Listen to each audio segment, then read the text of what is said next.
I think that an independent radio voice is absolutely crucial to the construction of new movements for social justice. Young people who can work with independent radio can make a crucial and critical difference.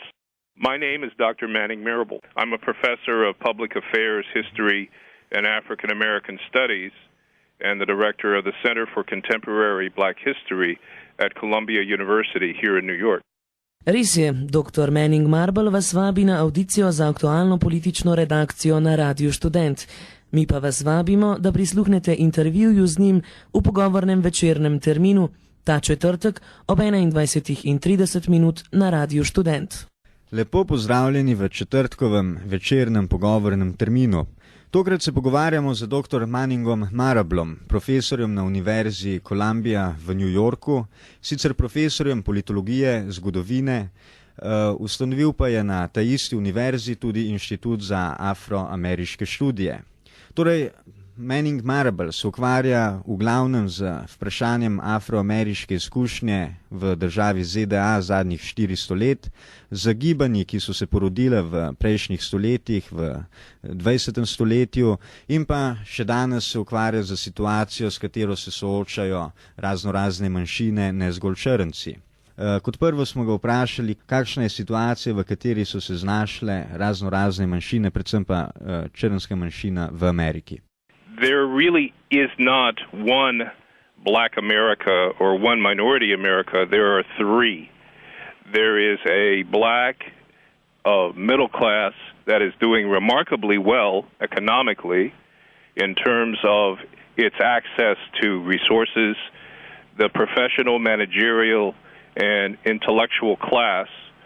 There is a black working class that is steadily losing ground. And then there are the black poor, or the underclass, that are experiencing social and economic devastation.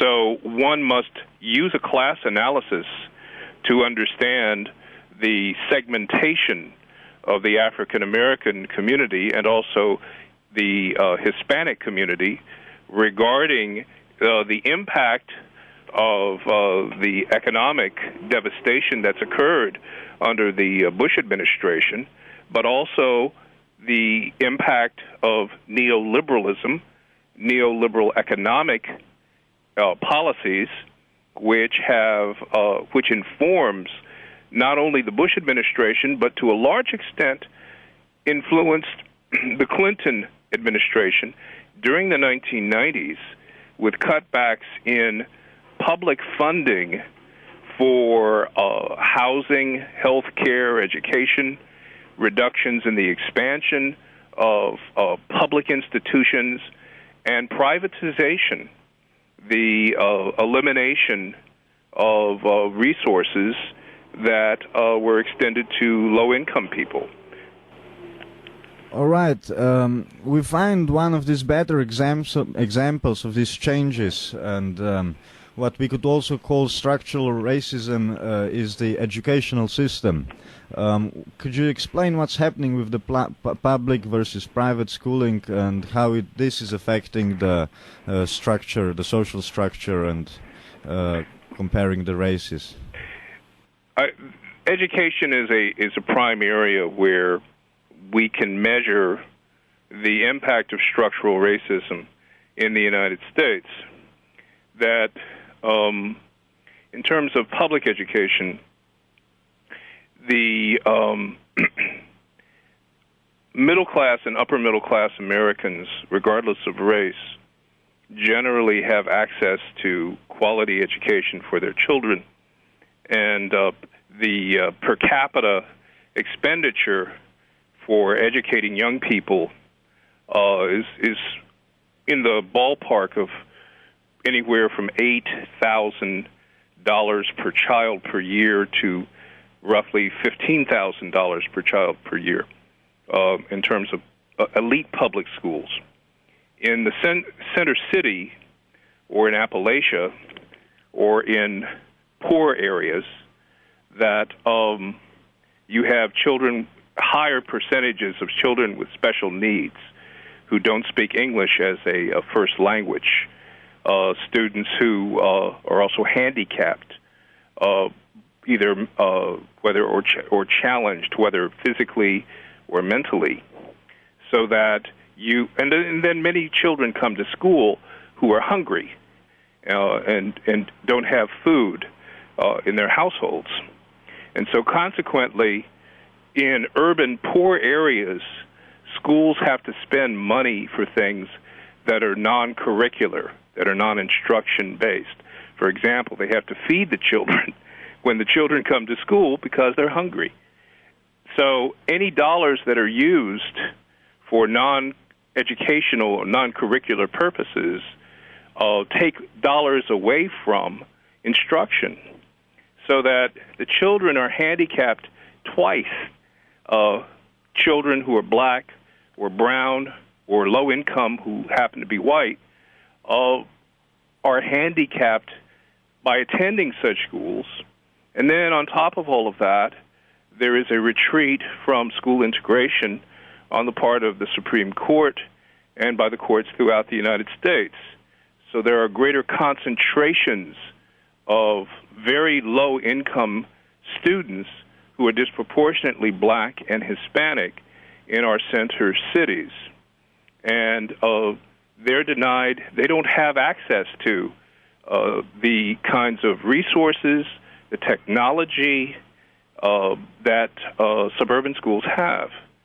So there is this growing educational gap between the poor and the wealthy in the United States. And it expresses itself in part in racial ways, because disproportionately the share of black people and Hispanics who are poor is much higher than it is for whites. So those are some of the educational challenges that we have. Another kind of challenge is the move toward corporatizing American higher education, where it's increasingly hard for working class and low-income people to send their children to colleges or universities or help subsidize their children to go to school. There is a trade-off between building prisons in the United States and funding public education. I'll give you an example. In New York State, between the years 1988 to 1998, in the state of New York, we have a public